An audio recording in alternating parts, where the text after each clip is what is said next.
জামাত বিএনপির গোপন খেলা ফাঁস করলেন ইলিয়াস এবং মাহফুজ। আওয়ামী লীগকে ঠেকাতেই সংসদে নাটক। সবার আগে বলে দেই, জামাত এবং বিএনপি আলাদা কোনো দল নয়। তারা ততদিনই আলাদা আলাদা দল যতদিন আওয়ামী লীগকে রাজনীতির বাইরে রাখা যায়। শুধুমাত্র আওয়ামী লীগকে যে কোনোভাবে রাজনীতি থেকে সরিয়ে রাখতেই সংসদে সরকার এবং বিরোধীদের এই নাটক। ইলিয়াস এবং মাহফুজের কথায় বাইরে বিবাদ আর গোপনে এক। আর এই নাটক যে চলছে এবং চালাতে হবে তার গোপন তথ্য ফাঁস করে দিয়েছে মাহফুজ আলম এবং ইলিয়াস হোসেন। সংসদে আপনারা যে বিরোধিতাটা দেখছেন না, এই বিরোধিতাটা কিন্তু আওয়ামী লীগ বিএনপির যে বিরোধিতা সেই বিরোধিতা না। এটা আর্টিফিশিয়াল ক্রিয়েটেড, এটা নিজেদের মধ্যে সমঝোতার মাধ্যমে একটা বিরোধিতা হচ্ছে। এই যে একটা চ্যালেঞ্জ যে আওয়ামী লীগকে যেভাবেই হোক 10-15 বছর অন্তত রাজনীতি থেকে দূরে রেখে তাদেরকে পঙ্গু করতে হবে, এটা দুইটা দল যদি মিলেমিশে না থাকে তাহলে সম্ভব না। এখন এখানে সরকারি দলের দায়িত্বশীলতার বিষয়টা খুব বেশি জরুরি। মাহফুজ তো আগেও অনেক কিছু বলেছেন, কেমনভাবে উপদেষ্টাদের পুতুল বানিয়ে বিএনপি এবং জামাত মিলে সব ক্ষমতা দখল করেছিল। এবার তো তার বক্তব্য সেই পুরনো নাটককেই তুলে ধরা। মাহফুজের প্রশ্ন, গত 2 সপ্তাহের সংস্কার এবং বিচারের আলাপ কোথায় গেল? হামে শিশু মৃত্যু, জ্বালানির জন্য কৃষকের মৃত্যু, লোডশেডিং, অর্থনীতির বেহাল দশা, নাগরিক নিরাপত্তা নিয়ে আলাপ কই? বাটোয়ারা করে নিজেরা চালাবেন, আবার দুপুরে এক পক্ষ মারবেন আর রাতে আর এক পক্ষ মারবেন। এভাবেই কি জনগণকে ধোঁকা দেওয়া হবে? সংসদে আরও অনেক নাটক চলছে, তবে এত কিছুর পরও সেই জনপ্রিয় প্রবাদটির কথা বলতেই হয়, কপালে না থাকলে ঘি, ঠকঠকালে হবে কি। একটি জনপ্রিয় বাংলা প্রবাদ, যার অর্থ ভাগ্য বা নসিব ভালো না থাকলে শতচেষ্টা বা পরিশ্রম করেও কাঙ্ক্ষিত সাফল্য বা সুখ পাওয়া যায় না।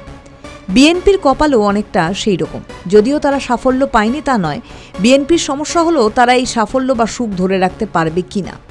নির্বাচনে জিতে সরকার গঠন হয়েছে মাত্র 2 মাস আগে। এর মধ্যেই দেশে এমন পরিস্থিতি হয়েছে যে সরকারকে যখন তখন দেশ ছেড়ে পালাতে বাধ্য হতে হয়। তবে এখানে সরকার ফেলার জন্য বিরোধীরা দায়ী নয়। মানে জামাত অনেক অপমান অত্যাচার সহ্য করেও তারা চেষ্টা করছে এই সরকার যেন টিকে থাকে, যেখানে তারেক রহমান তাদের সর্বসমক্ষে অপমান করছেন। দল যাদের একটি অন্য পরিচয় আছে, জনগণ যাদেরকে একটি ভিন্ন পরিচয় চিনে, জনগণ তাদেরকে কি পরিচয় চিনে? গুপ্ত পরিচয় চিনে, গুপ্ত পরিচয়। বর্তমানে বাংলাদেশে এক নতুন জালেমের আবির্ভাব হয়েছে। এই গুপ্ত সংগঠনের ব্যক্তিরা নতুন জালেম রূপে আবির্ভূত হয়েছে বাংলাদেশের মানুষের কাছে। যারা গুপ্ত সুপ্ত হয়ে থেকেছেন, সেই লোক যদি আমাকে গুপ্ত বলে, আপনাকে গুপ্ত বলে, আপনার কেমন লাগবে বলেন? বছরের পর বছর দেশবাসী কিছু মানুষের ছায়াও দেখে না। সেই মানুষ যদি আমাকে বলে আমি গুপ্ত না সুপ্ত, আপনি বলতেই পারেন আমি গুপ্ত ছিলাম কারাগারে, দফায় দফায়। আপনি যদি ওইটাকে গুপ্ত বলেন তাইলে আমি অবশ্যই গুপ্ত। আমি এদেশের মানুষকে বিপদের মুখে ফেলে দিয়ে আমি পালিয়ে যাইনি, আমি ইচ্ছা করলে পালিয়ে যেতে পারতাম। অনেকের মনে হতেই পারে জামাত কেন এই অপমান সহ্য করেও সরকারকে সমর্থন করছে।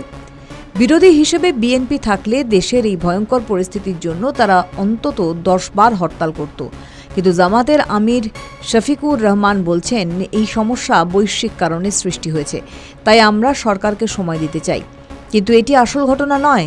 আসল ঘটনা হলো আওয়ামী লীগকে আটকে রাখা। এটি আমি আপনি বলছি না, বলছে জামাতের ঘনিষ্ঠ ব্যক্তি ইলিয়াস হোসেন। কিন্তু তারেক রহমানকে অ্যাটাক করেন না। এটাতে দলীয় প্রধান যিনি, তার সাথে আপনাদের দলীয় যিনি প্রধান আছেন, আমার কাছে যতটুকু তথ্য, তারা প্রতিদিন তাদের ব্যাপারে তাদের সাথে ব্যক্তিগত আলাপ হয়। এখন এটার কারণ কি? এটা আপনার অনেকের হয়তো মনে হতে পারে যে জামাত ইসলাম তাইলে এরকম করে কেন? দেখেন, জামাত ইসলামের এবং বিএনপির সামনে এখন যে চ্যালেঞ্জ, সেই চ্যালেঞ্জ হচ্ছে ভারত এবং আওয়ামী লীগ। এটা যেন ব্যাক না করে। জামাত ইসলামের টার্গেট আওয়ামী লীগকে যতদিন রাজনীতির বাইরে রাখা যাবে তারা, মানে কোনোভাবে আওয়ামী লীগকে আটকে রাখতে পারলেই আগামী দিনে জামাত ক্ষমতায় আসবে। যদি আওয়ামী লীগ রাজনীতিতে না ফিরতে পারে তাহলে বিএনপি যে ধরনের চাঁদাবাজ, তাতে দেশের জনগণের কাছে জামাত ছাড়া আর কোনো দল থাকবে না নির্বাচনের জন্য। ভয়ঙ্কর কাণ্ড বাংলাদেশে। সে দেশের ঘরে ঢুকে বসে রয়েছে পাক জঙ্গিরা। এবার কি সন্ত্রাসবাদীদের নিশানায় তারেক রহমানের সরকার? বাংলাদেশে কি নাশকতামূলক ছক করছে সন্ত্রাসবাদী বা জেহাদিরা? সম্প্রতি ভারতীয় সংবাদ মাধ্যম নর্থ ইস্ট নিউজের একটি চাঞ্চল্যকর খবর তেমনই ইঙ্গিত করছে। সূত্রে খবর, পাকিস্তানের মদতপুষ্ট জঙ্গি সংগঠন তেহরিকে তালিবানের সঙ্গে যোগসাজশ রয়েছে বাংলাদেশের একাধিক বায়ুসেনার আধিকারিকের। অর্থাৎ বাংলাদেশে বায়ুসেনার আধিকারিকরা এখন ঘরের শুক্র বিভীষণ। আর এই খবর সামনে আসার পরই বাংলাদেশ বায়ুসেনা স্কোয়াডে জারি করা হয়েছে হাই অ্যালার্ট। পাক জঙ্গি যোগের খবর সামনে আসার পরেই সম্প্রতি এক সপ্তাহ ধরে চলছে অভিযান। বাংলাদেশ বায়ুসেনা বিভাগে চলছে ব্যাপক কড়াকড়ি। এয়ারফোর্সের আধিকারিকদের মোবাইল ফোন কেড়ে নেওয়া হয়েছে, আর সেই সঙ্গে বায়ুসেনার কর্তাদের সমস্ত ছুটি বাতিল করে দেওয়া হয়েছে। তল্লাশি চলছে বাংলাদেশ বায়ুসেনা বিভাগে। বাংলাদেশের প্রধান বায়ুসেনা ঘাঁটিতে চিরুনি তল্লাশি চালাচ্ছে বিএএফ তথা বাংলাদেশ এয়ারফোর্সের গোয়েন্দা বিভাগ। এবার অবাক করার মতো বিষয়, এই গোটা ঘটনায় ঘটেছে যখন বাংলাদেশের সেনাবাহিনীর চিফ জেনারেল ওয়াকারুজ্জামানের মালয়েশিয়া সফরে। চাঞ্চল্যকর তথ্য, এই চিরুনি তল্লাশির সময় দেশ ছেড়ে ঘা ঢাকা দেন বাংলাদেশ বায়ুসেনার 4 জন আধিকারিক। মনে করা হচ্ছে সন্ত্রাসবাদীদের সঙ্গে যোগাযোগ রাখছিলেন তারা। বিপদ বুঝে আপাতত চম্পট দিয়েছেন তারা। সূত্রে খবর, পাকিস্তান, পর্তুগাল সহ বিভিন্ন দেশেই 4 জন গা ঢাকা দিয়েছেন বলে খবর। সূত্র বলছে, জঙ্গি যোগে এখনো পর্যন্ত 2 জনকে আটক করা হয়েছে। এখানে জোরালো প্রশ্ন উঠছে, পাক জঙ্গি সংগঠন তেহরিকে তালিবানের সঙ্গে বায়ুসেনার চোরাগোপ্তা যোগাযোগ কতখানি গভীরে। একটি বিষয় স্পষ্ট যে শুধু বাংলাদেশে ছড়িয়ে নেই জঙ্গি যোগ, আন্তর্জাতিক ক্ষেত্রে জঙ্গি যোগের জাল ছড়িয়ে রয়েছে। বিএএফ এর নিশানায় এখন চট্টগ্রাম, কক্সবাজার সহ আরো কয়েকটি বিমান ঘাঁটি। দিন রাত এক করে চলছে অভিযান। বিমান ঘাঁটি নিরাপত্তায় কদিনে আরো জোরদার করা হয়েছে। কোন রকম তথ্য যাতে পাকিস্তানে পাচার না হয় সেদিকে কড়া নজর রাখা হচ্ছে। রাজনীতিক কারবারিরা গোয়েন্দা শাখার এই অভিযানকে শুদ্ধকরণ অভিযানও বলছেন। অর্থাৎ নিজেদের দেশের বায়ুসেনা আধিকারিকরা যেভাবে জঙ্গি কার্যকলাপে জড়িয়ে পড়ছেন তাতে দরকার এই ধরনের তল্লাশি অভিযান। বিএএফ এর এই অভিযানে একাধিক বায়ুসেনা শীর্ষকর্তার ছুটি বাতিল করা হয়েছে। প্রশ্ন, যেসব বায়ুসেনা আধিকারিকরা বাংলাদেশ ছেড়ে চম্পট দিয়েছেন তাদের কি আর দেশে ফেরানো সম্ভব হবে? কেনই বা নিজের দেশের প্রতি বিশ্বাসঘাতকতা করলেন বায়ুসেনার আধিকারিকরা? যে কোনো দেশের বিমান বাহিনী সে দেশের অন্যতম বড় হাতিয়ার। আকাশপথে হামলা বা শুক্র দেশের আকাশসীমা ঢুকে বোমা বা মিসাইল বর্ষণ, এইসব কাজে দরকার হয় অতি দক্ষ বায়ুসেনার। সম্প্রতি ইরান, আমেরিকা এবং ইসরায়েল যুদ্ধে 2 দেশের বুকে ব্যাপক প্রাণঘাতী হামলা চালিয়েছে বায়ুসেনা। অতএব দক্ষ বায়ুসেনা ছাড়াই এখন শত্রুপক্ষকে মোকাবিলা করা অসম্ভব। আর এখানেই হারির হাল বাংলাদেশের। তাদের ঘরেই কিনা বাস করছে শত্রুরা। বায়ুসেনার আধিকারিকদের মগজ ধোলাই করে তাদের নাশকতামূলক কাজে লাগাচ্ছে পাকিস্তান। আর এসব কি আদেও দেখছেন তারেক রহমান? কি পদক্ষেপ করা হবে জঙ্গি যোগে অভিযুক্ত বায়ুসেনা আধিকারিকদের সঙ্গে? আগামী দিনে আবার কি চালানো হবে এই ধরনের অভিযান?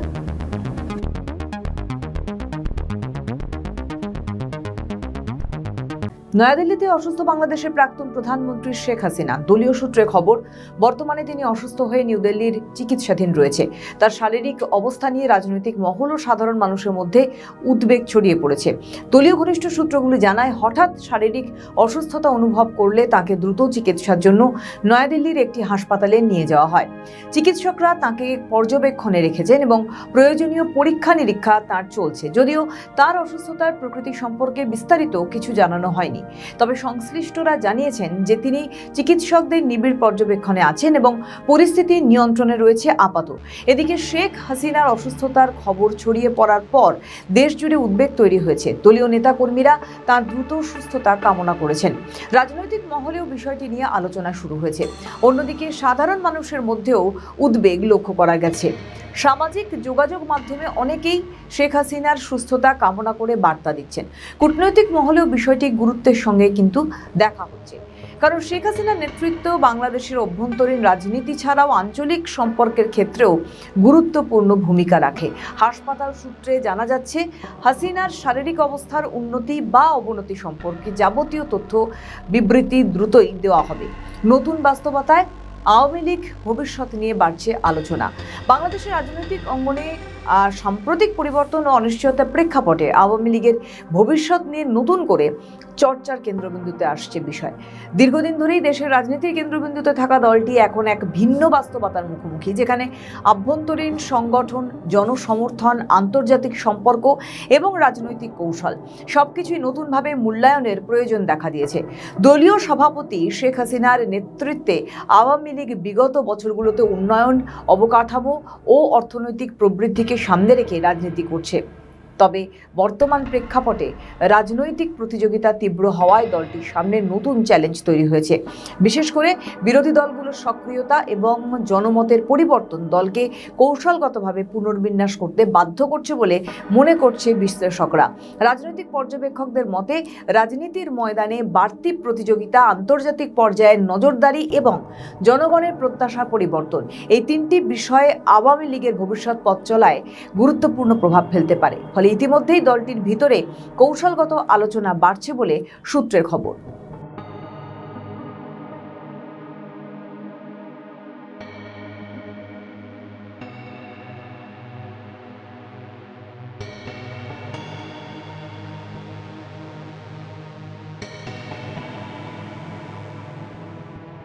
আমাদের ভিডিও ভালো লাগলে লাইক ও শেয়ার করুন, কমেন্ট সেকশনে আপনাদের মতামত জানান।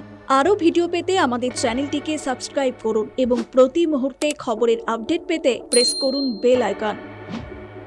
বাংলায় চলছে ভোট পর্ব। ইতিমধ্যে প্রথম পর্বের ভোট শেষ হয়ে গিয়েছে, সামনেই রয়েছে দ্বিতীয় দফা। কড়া চ্যালেঞ্জের মুখোমুখি শাসক দল তৃণমূল। ভোট যুদ্ধে টক্কর দিচ্ছে গেরুয়া শিবির, পিছিয়ে নেই বামেরাও। এরই মধ্যে ঢুকে পড়ছে বাংলাদেশের রাজনীতিও। সূত্রের খবর, ভোটে জিততে নাকি ওপার বাংলা বিরোধী শক্তি জামাত ইসলামকে কাজে লাগাচ্ছে তৃণমূল কংগ্রেস। অভিযোগ, বাংলার সীমান্তবর্তী এলাকায় কাজ করতে মদদ দেওয়া হচ্ছে জামাতকে। সূত্রের খবর, বাংলার সীমান্ত লাগোয়া অঞ্চলগুলিতে ধীরে ধীরে শক্তি বাড়াচ্ছে জামাত। অভিযোগ, বিভিন্ন অসামাজিক কাজকর্ম চলছে অবাধে, আর জামাতকে প্রশ্রয় দেওয়ার বিস্ফোরক অভিযোগ খোদ শাসক দল তৃণমূল কংগ্রেসের বিরুদ্ধে। বাংলাদেশের ত্রয়োদশ নির্বাচনে বঙ্গের সীমান্ত ঘেঁষা এলাকাগুলিতে ভালো ফল করেছিল জামাত। ভোটে জামাত 68টি আসন জিতেছে। পশ্চিমবঙ্গের সীমান্তবর্তী সাতক্ষীরা, যশোর, খুলনা, বাগেরহাট, কুষ্টিয়া, রাজশাহী, চাঁপাইনবাবগঞ্জ জেলাগুলির অধিকাংশ আসনে বিএনপিকে হারিয়ে জামাত প্রার্থীরা জেতেন। কিন্তু পশ্চিমবঙ্গের সীমান্ত লাগোয়া জেলাগুলিতেই কেন এত বাড়বাড়ন্ত জামাতের? বাংলাদেশের রাজনৈতিক পর্যবেক্ষকদের একাংশের মতে এর পিছনে ঐতিহাসিক কারণ রয়েছে। 1947-এ ব্রিটিশরা ভারতীয় ভূখণ্ডকে ধর্মের ভিত্তিতে ভাগ করার পরে বাসিন্দাদের অপশন দেয়। পাকিস্তানে হিন্দুরা চাইলে ভারতে এবং ভারতের মুসলিমরা পাকিস্তানে যেতে পারেন। এতে কয়েক কোটি হিন্দু পরিবার যেমন পশ্চিম ও পূর্ব পাকিস্তান থেকে শরণার্থী হয়ে ভারতে চলে আসেন, সংখ্যায় কম হলেও কয়েক লক্ষ মুসলিম পরিবার তৎকালীন পূর্ব পাকিস্তানে যান। পূর্ব পাকিস্তানে ঢোকার পরে ওইসব পরিবার মূলত সীমান্তের অদূরেই থিতু হন। সীমান্তের কাছাকাছি এলাকার ঘরছাড়া হিন্দুদের খালি বাড়িগুলি এদের জন্য বরাদ্দ করে পূর্ব পাকিস্তানের তৎকালীন মুসলিম লীগ সরকার। বাংলাদেশের এক সাংবাদিক লেখেন, এদের সঙ্গে পূর্ব বাংলার শিকড়ের টান নয়, ছিল ধর্মের টান। পূর্ব পাকিস্তানের মানুষের বঞ্চনার বিরুদ্ধে লড়াইয়ে এনারা কখনোই যোগ দেননি। ভাষা আন্দোলনেও ভূমিকা নেই, বরং 71-এ বাংলাদেশের স্বাধীনতার লড়াই এনাদের কাছে শুধুই পাকিস্তান ভাঙার চক্রান্ত। ওই সাংবাদিকের আরও দাবি, পশ্চিমবঙ্গের সীমান্তবর্তী বাংলাদেশ বরাবরই জামাতের শক্ত ঘাঁটি। আওয়ামী লীগহীন ভোটে কিছুটা হলো রাজনৈতিক ভারসাম্য নষ্ট হয়েছে বলে মনে করেন তিনি। তাতে জামাত ফুলে ফেপে উঠেছে বলে মত অনেকেরই। তবে জামাতের ঝুলিতে পড়া প্রায় 32% ভোটের পুরোটাই সীমান্ত প্রভাবিত নাও হতে পারে বলে মনে করছেন অনেকে। তবে প্রশ্ন উঠছে, কেন তৃণমূল কংগ্রেস কেন মদত দিচ্ছে জামাতকে? এ নিয়ে অতীতেও অনেক প্রশ্ন তোলেন বহু নেতা। জামাতের সঙ্গে তৃণমূলের যোগসাজশের অভিযোগ করেছিলেন বর্ষিয়ান বাম নেতা বিমান বসু। পশ্চিমবঙ্গের রাজনীতিতে বাংলাদেশ অনেক বছর ধরেই একটা নির্বাচনী এজেন্ডা হয়ে থেকেছে। বিজেপি বরাবরই বলে এসেছে যে পশ্চিমবঙ্গ আর বাংলাদেশের সীমান্ত অঞ্চলে ব্যাপক অনুপ্রবেশ ঘটে এবং সেই সব অনুপ্রবেশকারীদের রাজ্যের ক্ষমতাসীন দলগুলো মদত দিয়ে থাকে। বাম আমলেও তা ছিল এবং তৃণমূল কংগ্রেসের আমলে সেসব অনুপ্রবেশকারীদের মদত দেওয়া আরও বেড়েছে বলে বিজেপি অভিযোগ করে থাকে। রাজ্যে রাজ্যের অনেকগুলো জেলায় কথিত অনুপ্রবেশকারীদের কারণে জনবিন্যাসও পাল্টে গেছে বলেও অভিযোগ করেন দলের নেতারা। রাজনৈতিক বিশ্লেষকরা বলছেন যে রাজ্যের সীমান্তবর্তী এলাকায় বাংলাদেশের জামাত ইসলামী যে ব্যাপক জয় পেয়েছে তাকে বিজেপি এবং বিরোধীরা অর্থাৎ রাজ্যের ক্ষমতাসীন দল তৃণমূল কংগ্রেস উভয় পক্ষই নিজের মতো করে কাজে লাগাবে। তাদের ব্যাখ্যা, একদিকে বিজেপি চেষ্টা করবে কট্টরপন্থীদের বিজয়কে কেন্দ্র করে পশ্চিমবঙ্গে ধর্মীয় মেরুকরণ করতে, অন্যদিকে তৃণমূল কংগ্রেস সম্ভবত চেষ্টা করবে মোটের ওপর বাংলাদেশের যে মুক্তিযুদ্ধের পক্ষে থাকা বিএনপি জয়ী হয়েছে সে প্রচার করতে। এর আগে জামাতের সঙ্গে তৃণমূলের যোগ নিয়ে মোদীকে রিপোর্ট দিয়েছিলেন সাবেক প্রধানমন্ত্রী শেখ হাসিনা। ভোটের আবহে ফের সামনে জামাত তৃণমূল যোগসাজশের খবর।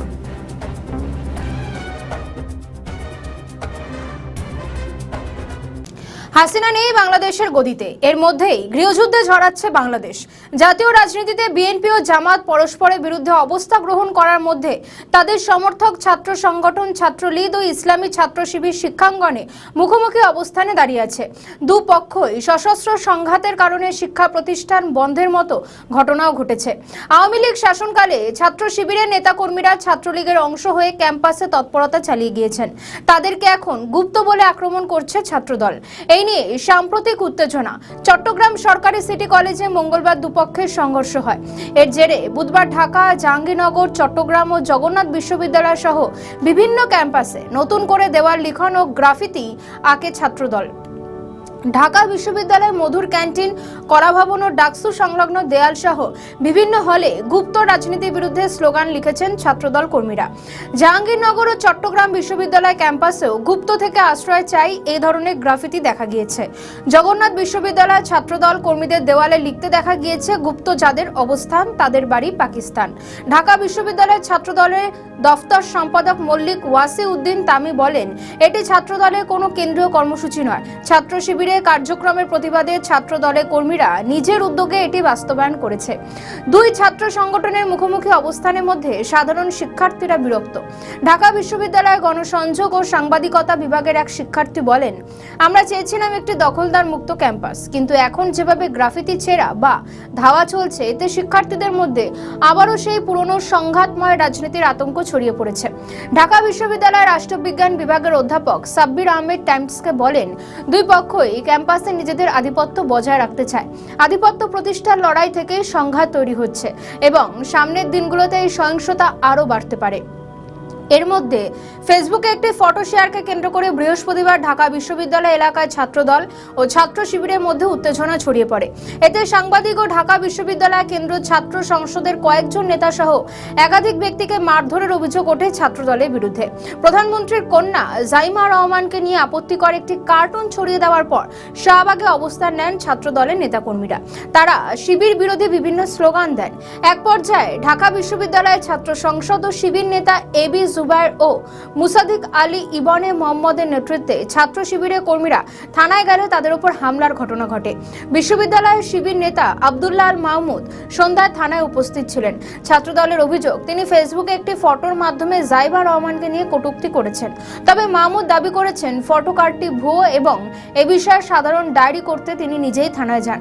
সব মিলিয়ে ছাত্র সংসদ, ছাত্রদল ও ইসলামী ছাত্র শিবিরের সংঘর্ষে উত্তপ্ত বাংলাদেশের রাজনীতি। এই অশান্তিকে আগামী দিনে তারেক রহমানের সরকার কিভাবে দমন করে সেটাই এখন দেখার। উত্তর জানা যাবে আগামী দিনে।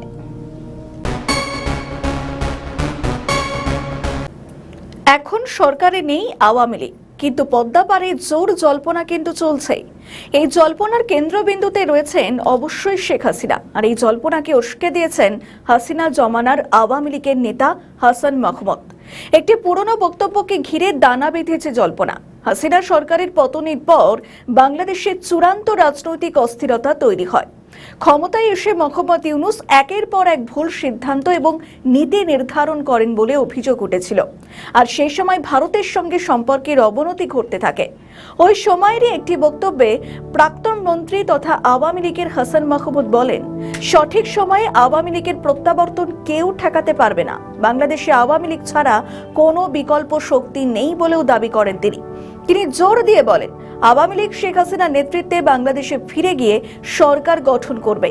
হাসান মাহমুদ স্পষ্টভাবে জানান যে দলটি নির্বাসিত সরকার গঠনের কোনো পরিকল্পনা নেই। বাংলাদেশে আওয়ামী লীগের 60% জনসমর্থন রয়েছে বলেও বক্তব্যে জানান তিনি।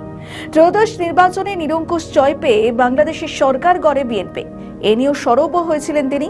হাসান মাহমুদের কথায় 1971 সালে মুক্তিযুদ্ধের নেতৃত্বদানকারী আওয়ামী লীগকে নির্বাচন প্রক্রিয়া থেকে বাদ দিয়ে বাংলাদেশে কখনো স্থিতিশীলতা ফিরবে না। তার দাবি, আওয়ামী লীগকে বাইরে রেখে নির্বাচন একটি সুপরিকল্পিত প্রহসন ছাড়া আর কিছুই নয়। হাসান মাহমুদ বলেন, বাংলাদেশ এবং ভারতের মধ্যে ঐতিহাসিক সম্পর্ক রয়েছে। তিনি ইঙ্গিত দেন, ঢাকায় যদি আওয়ামী লীগের নেতা কর্মীদের নিরাপত্তা নিয়ে কোনো গুরুতর হুমকি তৈরি হয় তবে ভারত প্রয়োজনীয় পদক্ষেপ করতে পারে। এক দৃঢ় ঘোষণায় হাসান মাহমুদ জানান, শেখ হাসিনার নেতৃত্বে আওয়ামী লীগ আবার ঢাকায় ক্ষমতায় ফিরবে। তিনি বলেন, আমরা শেখ হাসিনাকে সঙ্গে নিয়েই দেশে ফিরে সরকার গঠন করব। বিগত কয়েক বছরে বাংলাদেশের ছন্নছাড়া দশা, দেশে হাজারো সমস্যা, আর এইসব থেকে বাংলাদেশকে দিশা দেখাতে পারেন একমাত্র হাসিনাই। এমনই দাবি তার এক সমর্থকের। ভাবা যায় একবার, যেই দলটি 5 আগস্টের পরে মানুষ ভেবেছিল 50 বছরেও ব্যাগ দিবে না, আর সেই দলটিকেই এখন সাধারণ জনগণ জননেত্রী শেখ হাসিনাকে বিমান ভাড়া করে বাংলাদেশে এনে আবারও ক্ষমতায় দিতে চাইছে। লক্ষ লক্ষ নেতাকর্মী তার অপেক্ষায় আছে, লক্ষ লক্ষ নেতাকর্মী তার জন্য দোয়া করতেছে, লক্ষ লক্ষ নেতাকর্মী শুধু একটু ডাকের অপেক্ষায় আছে। জননেত্রী শেখ হাসিনা, আপনাকে অনেক ভালোবাসি, নিঃস্বার্থে ভালোবাসি। আমরা তৃণমূল রাজনীতি আওয়ামী লীগ কোনোদিন আপনার কাছ থেকে সুবিধা ভোগ করিনি। আজকে আপনার অপেক্ষায় আমরা আছি, পুরো জাতি আছে, পুরো জাতি আপনাকে দেখতে পারবে নতুন রূপে। প্রত্যাবর্তন 2 বিশ্ববাসী দেখবে তাকিয়ে জননেত্রী শেখ হাসিনার সম্মান কোন জায়গায় দেওয়া হবে। এই আশা প্রত্যাশাই আমরা বেঁচে আছি। আমরা আছি আওয়ামী লীগের সাথে, আওয়ামী লীগের পাশে ইনশাআল্লাহ। জননেত্রী শেখ হাসিনা, আপনাকেই যে দরকার। বাংলাদেশের এই ভাঙাচুরা বাংলাদেশ বিগত 2 বছরে বাংলাদেশকে ধ্বংস করে দিয়ে গেছে। এই ধ্বংসত্ব বাংলাদেশকে বাঁচাতে হলে একমাত্র আপনাকেই দরকার। জননেত্রী শেখ হাসিনা, কাম ব্যাক। একদিকে সমর্থকরা চাইছেন হাসিনার দেশে ফিরুন, অপরদিকে হাসিনার প্রত্যর্পণ চাইছে বিএনপি সরকার। কিন্তু কূটনৈতিক দিক থেকে কি হাসিনাকে কি ফেরাবে মোদী সরকার, নাকি অন্য কোনো কৌশল নেওয়া হবে? উত্তর দেবে আগামী।